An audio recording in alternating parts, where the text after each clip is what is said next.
soy parte de esta historia porque en esta época yo vivía en lo que hoy es Proyecto Victoria. Ahí construí una casa y estuve viviendo, entonces era natural de que yo me identificaba desde un inicio en cofradía.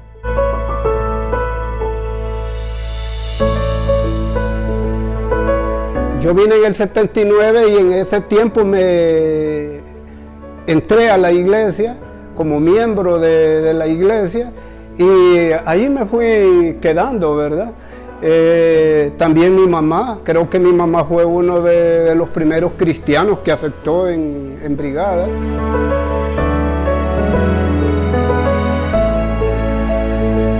Mi mamá fue de las primeritas que ya venía mi mamá de Orica, ¿verdad?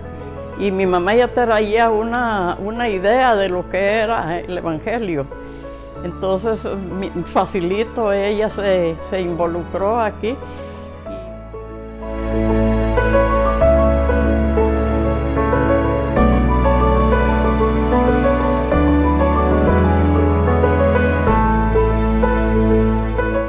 Fue una necesidad, más que nada, de Luis Godoy, porque él era estudiante en el bíblico. Y yo trabajaba también en la escuela bíblica, era maestra. Entonces ellos bajaron a cofradía a evangelizar. Y evangelizando se convertía la gente. Y entonces sí había una necesidad de hacer una capilla. Mi mamá hizo amistad con Betancueva. Como Betan fue la primera de las que llegaron aquí, de las que vinieron a levantar los ánimos con los muchachos esos. Y venía Telma Go, soltera. Telma, la de Saúl, ¿verdad? Estaba soltera, no se había casado. Hasta vivió Telma un tiempo allí en esa casa donde vive Marcos. Estuvo Telma allí y entonces mi mamá allí se engavilló, se hizo bien amiga de Telma. Y ellas platicaban, y entonces como Telma ya estaba ahí en brigadas, estaba en el bíblico ese, que verdad, Telma había venido de allá es Mezquita, ¿verdad? Sí. Pues de allá había venido, y entonces ella cuando estaba aquí, ahí donde mi mamá se llevaba, y así fue que ellas hicieron amistad y fue dando mi mamá no le costó, sino que ya fuimos y veníamos a hacer los cultos. No había donde hacer los cultos. Y como no teníamos la economía y nada, entonces comenzamos a alquilar una casa un poquito más arriba, donde estamos hoy. Y en esto es siempre complicado, ¿verdad? De alquilar. Y así fue que yo escribí a mi iglesia en Suecia preguntando si ellos estaban dispuestos a apoyarnos a construir. Vamos a tener que conseguir un pedacito para hacer una capilla que sea de nosotros, así. Entonces yo les dije que yo tenía voluntad para Dios hacer que hicieran la capillita, yo hablando de una capilla chiquita. Así fue que empezó. Pues un día ya la vinieron a medir y uno de los primeros trabajadores que hicieron arranques fuiste vos, sí. Juan Raudales, Nando Licona. Si es que hombres eran poquitos, ¿verdad? Pero así, y ellos, los muchachos de ahí, así se fue formando la iglesia, y entonces yo les doné el pedacito y entonces ya quedamos.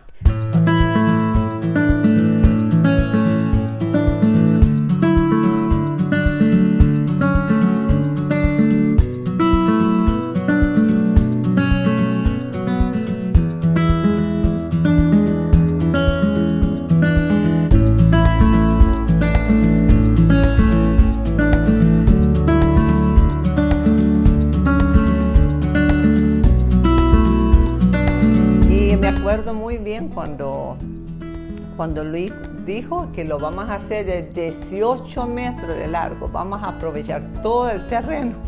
Y para mí era muy grande. Yo decía, pero somos tan poquitos, ¿qué vamos a hacer con un salón tan grande? Pero poca era mi fe. porque ya vemos que es pequeño, ¿verdad? Porque hubiésemos querido más espacio.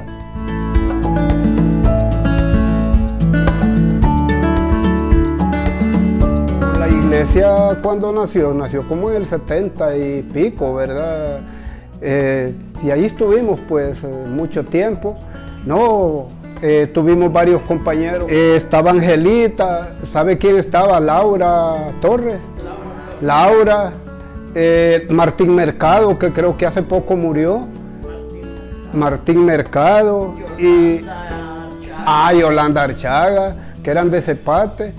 La hermana Miriam, que también murió de Cepate, y así. Y era bien poquita gente. Al principio sufríamos porque la gente aquí era como casi Campo Blanco.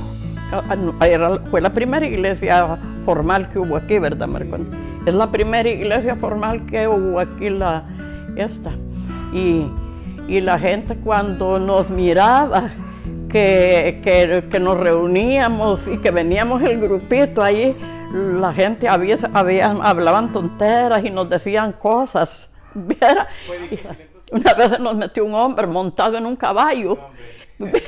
Estaba predicando, yo no me acuerdo si estaba predicando Mauricio, y cuando se mete aquel hombre montado en un caballo, hasta allá casi donde llegó, mire, llegó casi hasta donde estaba practicando, y nosotros nos quisimos revolver así, ¿verdad? Y entonces él nos hizo que nos agacháramos y que oráramos. Entonces nosotros nos agachamos, y mire que da vuelta el muchacho, el hombre en el caballo, y sale, va a creer que cuando sale y hay un barranquito aquí en la salida, y mire que se va de cabeza el caballo. Y se va él por sobre la cabeza del caballo, que ahí andaba bolo. Y va a creer, entonces vienen los mismos muchachos, ya les dijo él, el pastor, que lo fueran a levantar. Lo levantaron y le sacaron el caballo allá afuera, pero nos hizo una pajada bien fea. Pero no, él, no así, ¿verdad? Entonces...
El primer pastor que ya muchos sabemos que fue Luis Godoy, y él entró en 78, pero la iglesia, el local donde estamos hoy, eso se inauguró hasta 79. Y Luis Godoy está trabajando con nosotros como pastor juntamente con Telma Goff, porque ella ya era graduada también del bíblico. Entonces ella dedicó un año en trabajar, levantar la escuela dominical, y era como, sí, estuvo trabajando con Luis Godoy un año juntos ellos. Y Luis trabajó hasta 81. Entonces esos años estuvo Luis Godoy. Y después tuvimos un pastor, José Luis Rodríguez, pero él solamente estuvo unos 4 meses. Y yo eso sí no tengo recuerdo, solamente Luis. Y después entra Juan Raudales en 82, en el principio. Y él estuvo trabajando hasta 89. Después viene Saúl. Sí, Saúl Matamoros. Y él fue el que más tiempo ha estado, nada más que él salió por un periodo de un año y después volvió a salir entonces mientras que él estuvo afuera, la primera vez se quedó Emilio trabajando como pastor 1 año. Después la segunda vez que sale Saúl y Telma, nos quedamos nosotros como ancianos por un periodo de 2 años. Y volvió él a tomar el pastorado hasta que ya Juan tomó el pastorado actual, ¿verdad? Sí, que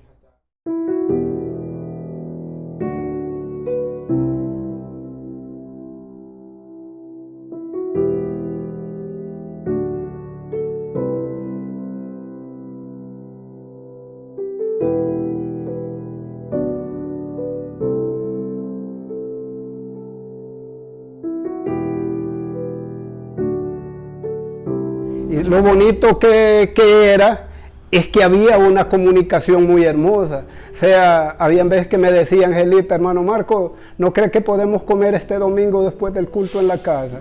Entonces, terminaba el culto y yo me iba para donde ellos. De repente, Angelita, ¿no cree que podemos comer en la casa? Entonces se venían ellos y nos reuníamos en la casa. De repente nos íbamos a comer todo el grupito donde Martín Mercado. O sea, había una comunicación que hoy no existe. Nosotros somos hermanos dentro de la iglesia, pero hemos perdido esa amistad, ese amor, ¿verdad? O sea, así, ¿verdad? Entonces quiere decir que sí hay una diferencia. En aquellos días nos uníamos, charlábamos, platicábamos, nos estábamos juntos, que ahora yo no sé por qué la habremos perdido, ¿verdad? Porque la verdad somos hermanos, ¿verdad? Sí. Claro. No, pues la comunión entre los hermanos es muy importante, el compañerismo y preocuparnos uno por el otro, porque yo digo que si no tenemos compañerismo dentro de la iglesia, entonces, ¿qué atractivo podemos ser para los de afuera? Yo creo que a pesar de que vivimos un tiempo con tantas cosas, hay mucha soledad, hay mucha gente sola y nadie se preocupa por ellos. Entonces, yo creo que tenemos como iglesia tener muy claro, ¿verdad?, de amarnos unos a otros para poder amar al pecador. Entonces, yo quisiera decirle a los jóvenes que eso vale la pena. Eso es lo único que vale la pena, ¿verdad? Invertir en lo eterno. Porque todo lo demás aquí se queda, así que ánimo. Betan nos llevábamos bien porque Betan fue especial, usted, uy. Entonces con Betan salíamos había veces que a las 5 de la mañana íbamos a orar, ay, por las oricas, íbamos a orar. Ese Hernando Licona vivió un tiempo en un cerro, ay, recuerda que ahí se mira el caminito que va para ahí, y fue que nosotros ahí íbamos varias con Betan, ahí vivía Hernando Licona, y íbamos a hacer cultos ahí, a veces que íbamos en la noche y a veces en la madrugada, y es horrible, pero antes era sano, y entonces así empezamos. Pues no, yo no le digo usted a Dios, fíjese. Tengo eso, yo no sé si será malo. Yo le digo vos, porque cuando yo no le digo vos a mi mamá, no le dije nunca vos, usted a mi mamá ni a mi papá, porque mi papá era un señor, puedo decir que ignorante, pero era bien respetuoso. Mi papá era bien, y era inteligente, pero como en aquellos tiempos me decía mi papá, no me andes diciendo usted, que yo no soy usted, yo soy vos, porque vos no le decís a cualquier persona, vos solo le podés decir vos a Dios, que es un ser supremo, al rey, al presidente y a nosotros que somos tus papás, porque es con quien tenés que tener gran confianza, me decía mi papá. Pero a otra gente, ¿por qué le vas a decir vos si ni la conoces? Y entonces así me quedé con eso, fíjate. Y ahí me quedé, Señor, discúlpame si yo te digo vos. Pero yo me hallo así, yo siento la bendición de Dios, bien.